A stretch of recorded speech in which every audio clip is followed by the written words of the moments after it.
नमस्कार साथियों, आज की ये जो अपवीत में भेजी है फातिमा जी ने, जो हरियाणा की रहने वाली हैं। दरअसल उनके पति के साथ कुछ ऐसा हुआ, वह इतना डर जाती हैं कि उनके अंदर भी डर बैठ जाता है। हालांकि उनके पति तो बहुत डर जाते हैं, उनको हर वक्त सिर्फ एक ही चीज दिखाई देती थी जो उनके सामने घटना घटित हुई, और इतना डर बैठ गया कि उनके पति लगभग 1 महीने तक चारपाई पर ही पड़े रहे। बिल्कुल न तो उन्हें खाने की सुध, न तो किसी बात की सुध, न तो ढंग से बात करते थे। इस तरीके से तबीयत खराब रही, पूरी स्थिति खराब हो गई थी 1 महीने के अंदर में। दरअसल हुआ क्या था, पूरी घटना क्या थी, चलिए दोस्तों आज आपको उनकी अपबीती बताते हैं फातिमा जी के पति की। नमस्कार दोस्तों, हमें उम्मीद है कि आप सब लोग अच्छे से होंगे और घर पे आपके माता पिता भी अच्छे से होंगे। दोस्तों यदि आप भी ऐसी कोई घटना जानते हैं, आपके साथ भी कोई अपबीती घटित हुई हो, कोई कहानी जानते हो, आप हमारे इस व्हाट्सएप नंबर पर भेज सकते हैं। आपकी उस अपबीती को लेकर के हम जरूर आएंगे। तो चलिए पूरी कहानी बताते हैं। दोस्तों बात है 2011 की। उस वक्त फातिमा जी के घर में काफी खुशियां थी। उनके 3 बच्चे हैं और उनके जो पति हैं वह प्राइवेट बस चलाते हैं, प्राइवेट बस के ड्राइवर हैं। तीनों बच्चे स्कूल पढ़ने जाते हैं, तो इस तरीके से उनका काफी अच्छे से जीवन चल रहा। अचानक से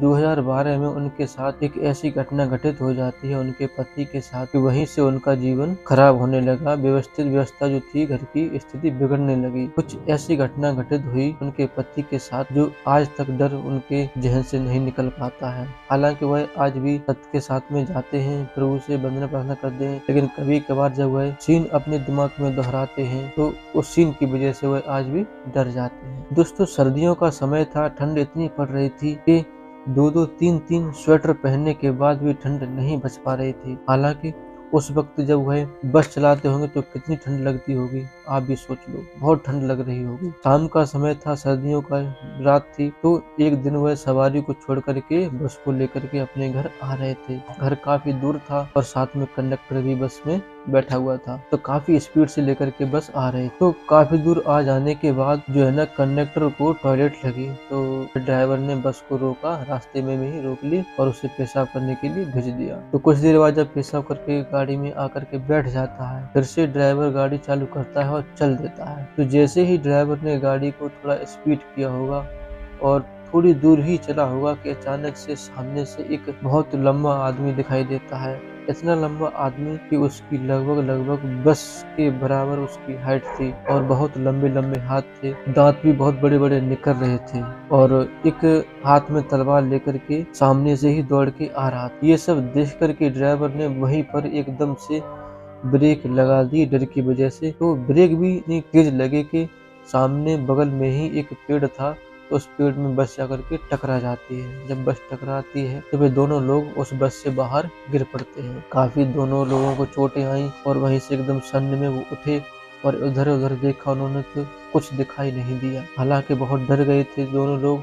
जब कुछ दिखाई नहीं दिया तो फिर तुरंत ही बस को देखा कि बस एक पेड़ से टकरा करके वहीं पर खड़ी है, तो फिर बस में बैठते हैं और तुरंत बस को चालू करके वापस लेकर के घर पे आ जाते। कंडक्टर था और कंडक्टर भी डर की वजह से वह अपने घर चला गया। और जब ये सारी घटना ड्राइवर ने फातिमा जी को बताई, अपनी पत्नी को बताई, तो वह भी बहुत डर जाती है और पहले देखती है कि कहाँ कहाँ चोटें आई हैं उनके पति को।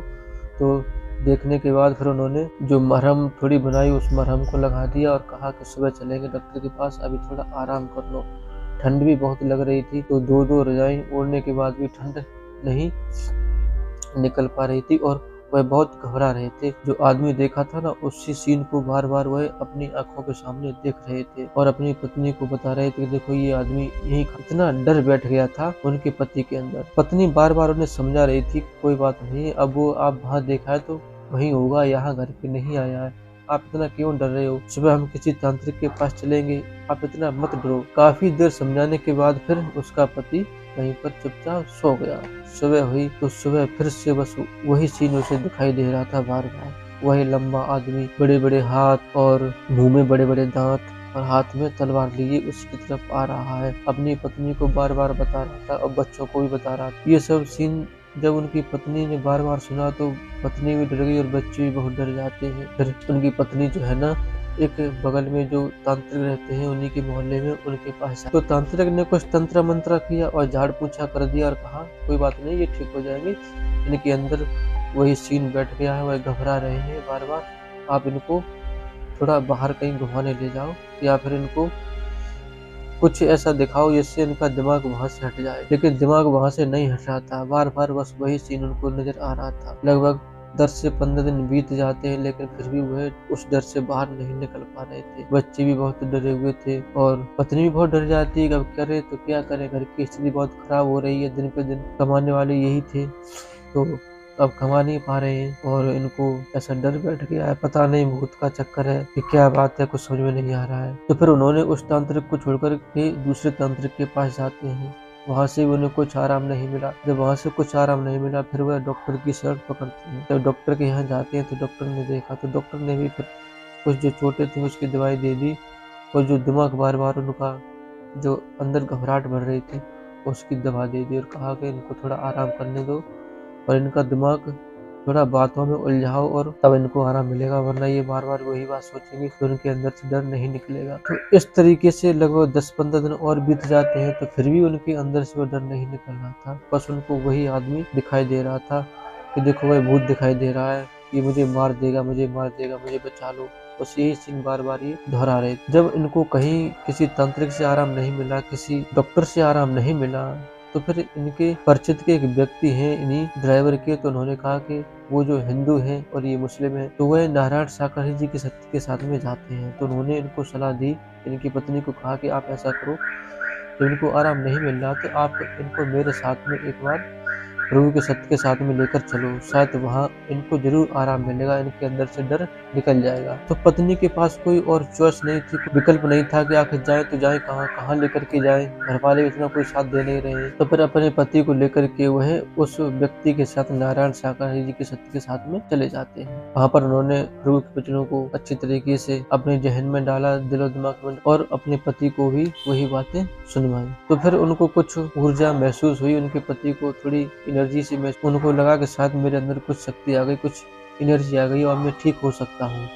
तो फिर वह लगातार फिर सत्य के साथ में आने जाने लगे। जब सत्य के साथ में लगातार आने जाने लगे तो फिर धीरे धीरे उनके अंदर से वह डर निकल गया और जो वह सीन बार बार वह दोहरा रहे थे, वह व्यक्ति उन्हें दिखाई दे रहा था, वह जो भूत था या मसान था, क्या चीज थी पता नहीं, वह जो बार बार उनको दिखाई दे रही थी वह उनके दिलो दिमाग से निकल जाती है, बिल्कुल निकल जाती है।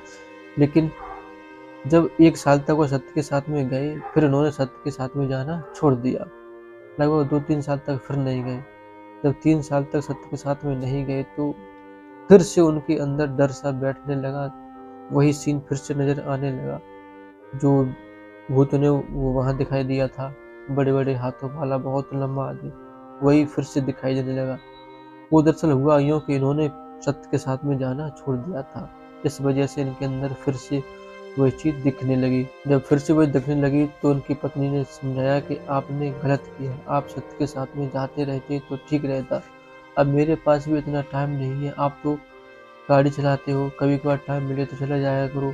अब मैं यहाँ पर घर पे रहती हूँ, बच्चों के काम-धाम देखती हूँ, तो मेरे पास इतना टाइम नहीं है, आप चले जाया करो। तो फातिमा के पति ने सोचा कि ठीक तो कह रही है, मुझे सत्य के साथ में जाना चाहिए था, जाना नहीं छोड़ना चाहिए था। अब फिर से सत्य के साथ में जाया करूँगा और प्रभु के वचनों का अच्छी तरीके से पालन करूँगा। तो वह फिर से सत्य के साथ में जाने लग जाते हैं। हालांकि लगातार नहीं जाते हैं, महीने या 2 महीने या 3 महीने में चले जाते हैं। जब महीने 3 महीने में जाते हैं तो उनको इससे फिर आराम मिलने लगा। लेकिन जो डर था, वह जो डर है वो बिल्कुल उनके दिल दिमाग से नहीं निकल पाया और कभी कभार वह फिर से वो सीन देख लेते हैं तो डर जाते हैं। जब वह लगातार नहीं जाते हैं, वही कारण है कि वह पूरे श्रद्धा यानी पूरे मन से सत्य के साथ में नहीं जाते हैं, बस जाते हैं और चले जाते हैं, वचनों का पालन नहीं करते। तो इस वजह से शायद वह डरते होंगे। तो दोस्तों ये थी फातिमा के पति की अफीती। उम्मीद है हमें कि आपको ये कहानी, ये अफीती जरूर पसंद आई होगी। यदि आप भी ऐसी कोई कहानी जानते हैं, आपके साथ कोई घटना घटित हुई हो, तो प्लीज़ आप हमारे इस व्हाट्सएप नंबर पर भेज सकते हैं अपनी कहानी को। उस कहानी को लेकर के हम जरूर आएंगे। धन्यवाद।